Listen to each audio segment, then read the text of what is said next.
இன்றைய இன்றைய ஜீவ ஜீவ அப்பம் அப்பம் தேவனுடைய வார்த்தையானது ஜீவனும் வல்லமையும் உள்ளதாயும் இருபுறமும் கருக்குள்ள எந்த பட்டயத்திலும் கருக்கானதாயும் ஆத்மாவையும் ஆவியையும் கணுக்களையும் ஊனையும் பிரிக்கத்தக்கதாக உருவ குத்துகிறதாயும் இருதயத்தின் நினைவுகளையும் யோசனைகளையும் வகையறுக்கிறதாயும் இருக்கிறது.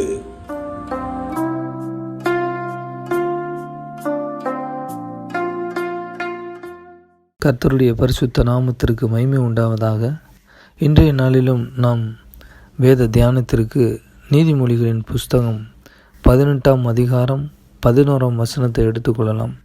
இந்த வசனம் சொல்லுகிறது, ஐஸ்வர்யவானுடைய பொருள் அவனுக்கு அரணான பட்டணம், அது அவன் எண்ணத்தில் உயர்ந்த மதில் போல் இருக்கும். நல்லது. இன்று அநேக ஐஸ்வர்யவான்களுடைய இருதயத்தில் அவருடைய சொத்துக்கள், அவர்களுடைய பேங்க் பேலன்ஸ், அவர்கள் வைத்திருக்கிற நகை, பொன், இவைகள் மீது தான் அவர்கள் இருதயம் எப்பொழுதும் அதை தங்களுக்கு அரணான பட்டணமாய் நினைத்து கொண்டு அவருடைய ஜீவியத்தில் இருப்பாங்க அப்படின்றத நம்ம பார்க்குறோம். இது நம்மளுக்கு பெரிய ஆச்சரியமான ஒரு விஷயமாக தெரியலைனாலும் நம்மளுடைய அன்றாட ஜீவியத்தில் இன்றைக்கி கர்த்தரை அறியாதவர்களிடத்தில் இல்லை, கர்த்தரை அறிந்து ரட்சிக்கப்பட்ட நம்மளுடைய இருதயத்தில் இப்படிப்பட்ட உலகத்தில் அநித்தியமான பொருட்கள் மேலேயோ சொத்துக்கள் மேலேயோ பணத்தின் மீதையோ நம்ம அவைகளை நமக்கு அரணான பட்டணமாய் நினச்சி கொண்டிருக்கிறோமா அப்படின்னு பார்த்தா கண்டிப்பாக நம்மளுக்கும் இப்படிப்பட்ட பலவீனம் இருக்கிறத நம்மளால் உணர முடியும். ஏன்னு கேட்டால் இன்றைக்கி வெறும் பொருள் மட்டும் இல்லை, நம்ம கிறிஸ்துவ ஜீவியத்தில் நம்மகிட்ட இருக்கிற ஒரு 5 பவுன் நகையோ அல்லது ஒரு 10,000 ரூபா சேவிங்ஸோ அல்லது நம்மகிட்ட இருக்கிற ஏதோ ஒரு வாகனமோ வண்டியோ அதை கூட நம்மளுக்கு ஒரு அரணான பட்டணமாக நம்ம நினச்சிட்ருப்போம். ஏன்னா அது நம்மளை ஏதோ ஒரு விதத்தில் நம்ம இருதயத்தில் அது ஒரு நிறைவான சந்தோஷத்தை தர்றதை போல் இருக்கலாம். அதை எப்போ நம்ம சில வேளையில் கண்டறிய முடியும்? அந்த 5 பவுன் நகை காணாமல் போயிட்டாலோ அல்லது நம்ம 10,000 ரூபா பேங்க் பேலன்ஸ் திடீரென்று ஏதோ ஒரு இதில் டெபிட் ஆயிடுச்சுனாலோ நம்ம இருதயத்தின் அங்கலாய்ப்பு, நம்ம இருதயத்தில் படுகிற ஒரு சலனம், அப்படிப்பட்ட காரியங்களை நம்ம யோசித்து பார்த்தோம்னா தேவனுக்குள்ளே இருக்கிற இளைப்பாறுதலை எடுத்து போடும்படிக்கு இந்த உலக பொருட்கள் நம்மளை டிஸ்டர்ப் பண்ணுது அப்படின்னு சொன்னால் நமக்குள்ள ஒரு அரணா அந்த பணத்தையோ பொருளையோ நகையோ நம்ம இருதயத்தில் ஒரு அரணான பட்டணமாக தான் நம்ம வச்சுருக்கோன்றது அப்போ தான் வெளிப்படும். ஐஸ்வர்யவான் அப்படின்றத நம்ம பார்க்கும்போது, நான் உம்முடைய கட்டளைகள் எல்லாவற்றையும் கீழ்ப்படிந்திருந்தேன்னு சொன்ன அந்த ஐஸ்வர்யவான் இடத்துல இயேசு கிறிஸ்து சொன்னது, உன்னுடைய பொருளையெல்லாம் விற்று தரித்திரருக்கு கொடுத்துட்டு என்னை பின்பற்றி வா அப்படின்னு சொன்ன உடனேயே அவன் மனமடிந்து அவரை விட்டு போயிட்டான். ஆமாம், அந்த ஐஸ்வர்யவானுக்கும் அதிக ஐஸ்வர்யவானாக இருந்தான்னு வேதம் சொல்லுது. ஆனால் நமக்கோ அப்படிப்பட்ட ஐஸ்வர்யம் இல்லைனாலும் நம்மகிட்ட இருக்கிற படிப்பு, நம்மகிட்ட இருக்கிற சொந்த பந்தம், நம்மகிட்ட இருக்கிற பதவி, இவைகள் கூட நம்மளுடைய இருதயத்தில் பெரிய அரணான பட்டணம் போல் இருக்குமானா இன்றைய நாளில் நம்ம சோதித்து அதை தேவனிடத்தில் ஒப்பு கொடுத்து வாழ நம்ம பிரியமுள்ளவர்களாக இருக்கணும்.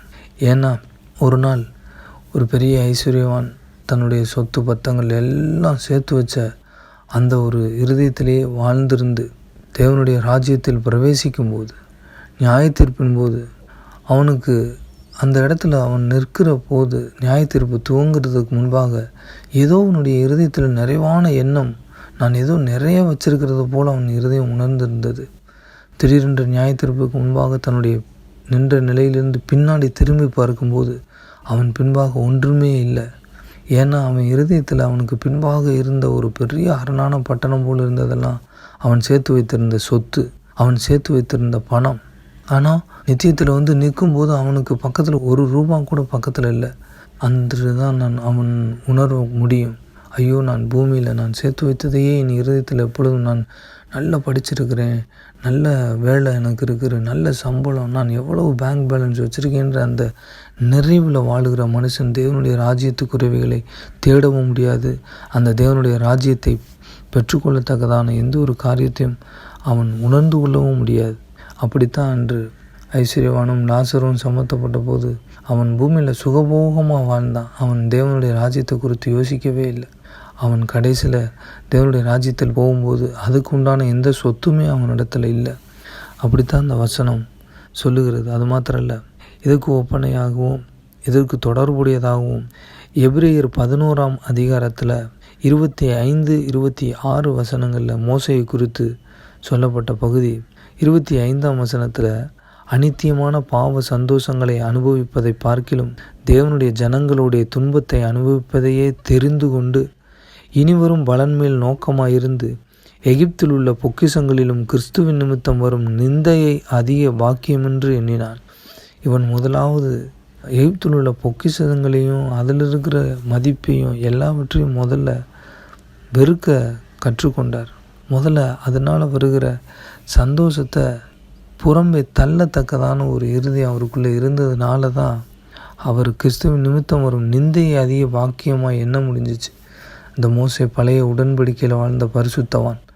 அவரே எகிப்தில் இருக்கிற அவ்வளவு பொக்கிஷங்களையும் மதிப்பையும் எல்லாவற்றையும் தள்ளிட்டு கிறிஸ்துவின் நிமித்தம் வருகிற நிந்தையை பாக்கியமாய் எண்ணி வாழ்ந்தார்னு சொன்னால், புதிய உடன்படிக்கையில் தேவனால் கொடுக்கப்பட்டிருக்கிற கிருபையும் அவரால் கொடுக்கப்பட்டிருக்கிற அபிஷேகத்தையும் நம்ம பெரிதாக எண்ணாமல் வெறும் நம்மகிட்ட இருக்கிற சொத்து, நம்மகிட்ட இருக்கிற வேலை, நம்மள்கிட்ட இருக்கிற பணம் காசை நம்பி வாழுகிற வாழ்க்கையோ நம்மளுக்கே தெரியாமல் நம்ம இருதயத்தில் அதை சார்ந்து இருக்கிறோன்றது அது இல்லாமல் போகும்போது தான் தெரியும். அதனால் வருகிற பதட்டம், பயம், அதனால் வருகிற இன்செக்யூரிட்டி, என்கிட்ட ஏதோ ஒரு பாதுகாப்பு இல்லாத உணர்வு, இதெல்லாம் இருக்கிற மனிதனத்தில் கண்டிப்பாக தேவனுடைய கிருபையும் அபிஷேகமும் செயல்படாது.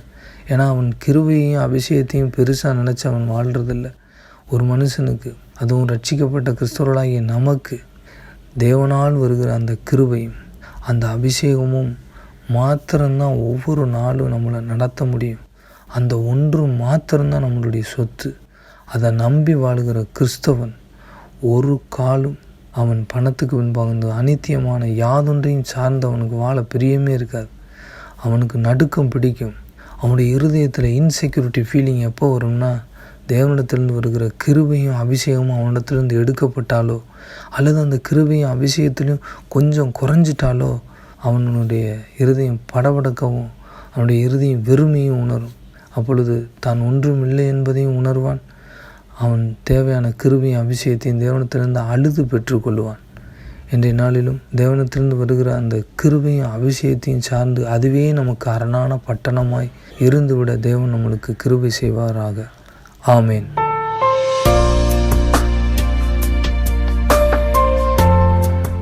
இவ்வுலகத்தில் உள்ள அநித்தியமான யாதொன்றும் எனக்கு அரணான பட்டணம் அல்ல. கிறிஸ்து இயேசுவினால் உண்டான கிருபையும் அபிஷேகமுமே எனக்கு அரணான பட்டணம்.